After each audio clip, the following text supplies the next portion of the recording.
Bonjour, mon nom est Jeff, je suis membre de Toastmasters et bienvenue à mes capsules sur la prise de parole en public. Aujourd'hui, je vais vous donner 3 excellentes façons de terminer votre discours, c'est-à-dire par une anecdote frappante, un appel à l'action et une citation mémorable. La partie la plus importante de votre discours, c'est la conclusion, parce que c'est ce qui reste dans la tête de votre auditoire quand ils ont oublié tout le reste. Beaucoup de présentateurs, moi le premier, commettent l'erreur de donner une conclusion trop courte. Une bonne conclusion doit durer entre 10 et 15% de votre discours. Un discours de 7 minutes devrait donc avoir une conclusion d'environ 1 minute. Le but principal de votre conclusion, c'est évidemment de résumer votre discours. En revenant sur les points principaux de votre sujet, vous favorisez sa compréhension et sa rétention. Mais ce qui nous intéresse dans cette capsule, c'est la partie la plus importante de votre conclusion, c'est-à-dire votre message final. Quand j'entends des présentateurs terminer en disant « Merci, est-ce qu'il y a des questions ?» et que c'est le seul signal que leur discours est terminé, je frémis. Le « Merci, est-ce qu'il y a des questions ?» doit arriver après les applaudissements, pas avant. Et ça, c'est seulement possible si vous présentez un message final fort. Pour être fort, ce message doit être court, entre 10 et 20 secondes, efficace et mémorable. Si vous terminez avec une anecdote courte, elle doit être puissante et mémorable. En fait, ça devrait être la meilleure histoire de votre discours.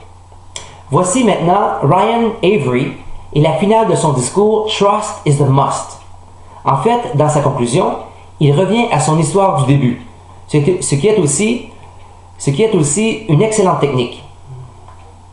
Before the wedding, my mom reminded me that trust is a must if I want this marriage to last. I am at the altar, sweating in my wool suit, and Chelsea is glowing in her white dress. Chelsea, I promise.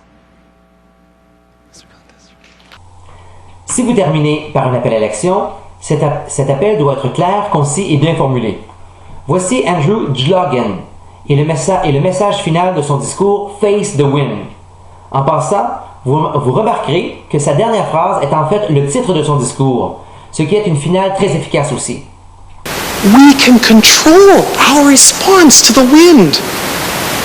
Now we can try to shy away from it and risk being toppled over like so many were, or we can face that wind head on. I urge you all, face the wind. Mr. Contester.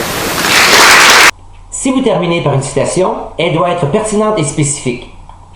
Une citation sera d'autant plus efficace si elle est personnelle, ou si elle vient d'une personne bien connue de votre auditoire. Voici Tim Sanders et la finale de son discours « Building relationships is key ». And you do this 50 times a year.